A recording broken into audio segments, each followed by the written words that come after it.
একজন ভাই জানতে চেয়েছেন সেজদায় বাংলাতে দোয়া করা যাবে কিনা। জি ভাই, দোয়া করতে রাসূলুল্লাহ বলেছেন ফাকসিরুদ দুআ, কিন্তু প্রিয় নবী সাল্লাল্লাহু আলাইহি সাল্লাম বলেননি যে ফাকসিরুদ দুআ বিল লুগাতিল আরাবিয়্যা, যে তোমরা আরবি ভাষায় দোয়া করতে হবে। কিন্তু কিছু ভাই বিষয়টাকে হার্ড করে ফেলেন, শক্ত বানিয়ে ফেলেন, বলে দোয়া সেজদা যদি করেন আরবিতে করতে হবে। আরে ভাই, আল্লাহ কি বাংলা বুঝবেন না? ভাষা তো আল্লাহই শিখিয়েছেন। হ্যাঁ, আমরা জানতাম না কিছুই, আমাদেরকে আল্লাহ শিখিয়েছেন। সব ভাষা আল্লাহ জানেন। যে ব্যক্তি কথা বলতে পারে না, বোবা মানুষ, তার মনের ভাষাও তো আল্লাহ জানেন।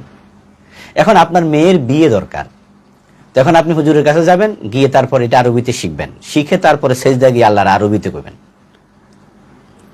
আপনি অসুস্থ, আপনার রোগের চিকিৎসা দরকার, তা আপনি আলেমের কাছে যাবেন যে হুজুর বাংলাটা একটু অনুবাদ করে দেন, যে আমি অসুস্থ, আল্লাহ আমার সুস্থ করে দাও। তারপর হুজুর এবার এটার আরবিতে বাংলারে বানায় দেবে, তারপর আপনি আরবি মুখস্থ করে সেজদায় বলতে হবে। এটা ঠিক নয়। তবে হ্যাঁ, কোরআনের দোয়াগুলো, হাদিসের দোয়াগুলো, যেগুলো আপনার চাহিদার সাথে মিলে যায় সেগুলো পড়া ভালো। কিন্তু যদি এমন কোনো বিষয় আপনার চাহিদা, যেমন এই যে বললাম আপনার মেয়ের বিয়ে দরকার, তা আপনি সেটা আরবিতে আল্লাহর কাছে বলা জরুরি নয়। আপনার ছেলের একটা চাকরি দরকার, হ্যাঁ, আপনি একটু বিপদে আছেন, তা আল্লাহকে আপনি বলুন না যে আল্লাহ এই বিপদ থেকে তুমি আমাকে রক্ষা করো, আমাকে উদ্ধার করো। আপনি বাংলায় বলতে পারবেন, কোনো অসুবিধা নেই। আরেকজন ভাই জানতে চেয়েছেন আপন চাচাতো ভাইয়ের সাথে আমি আমার মেয়েকে বিয়ে দিতে পারবো কি।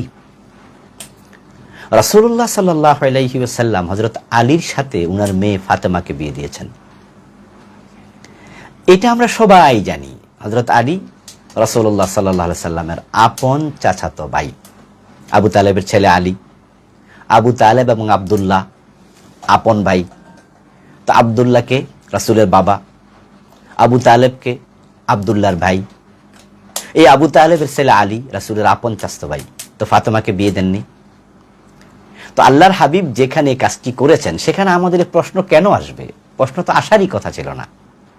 কিন্তু আমাদের দেশে তো চাচাতো ভাই, খালাতো ভাই, এগুলোকে আমরা আপন ভাইয়ের মতোই মনে করি।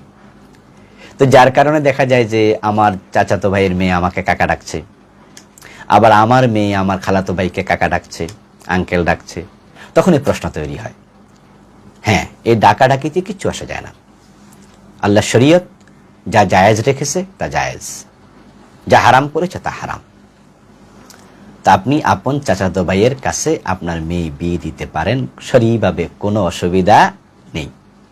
তবে আমাদের দেশের মানুষ যেহেতু বিষয়টাকে হয়তো একটু কেমন কেমন দেখে, যে চাচাতো ভাই তোমার শ্বশুর হয়ে যাবে, আর ভাতিজিরি বিয়ে করলা, দেশে কি মাইয়ার অভাব পড়ছে, এগুলো নিয়ে মানুষ কটু কথা বলে। এই জন্য আমরা এটুকু বলতে পারি, দেশে যেহেতু অসংখ্য হালাল মেয়ে আছে, সেহেতু একবারেই যদি আপনি বিপদে পড়ে না যান, তাহলে নিজের চাচাতো ভাইয়ের মেয়েকে বিয়ে করবেন না, বা নিজের চাচাতো ভাইয়ের কাছে মেয়ে বিয়ে দেবেন না। কারণ যেহেতু সমাজ এটাকে একটু কেমন কেমন দেখে। কিন্তু যদি কেউ বিয়ে দেয়, কোনো আপত্তি করার সুযোগ নেই, ইসলাম যেহেতু জায়েজ রেখেছে।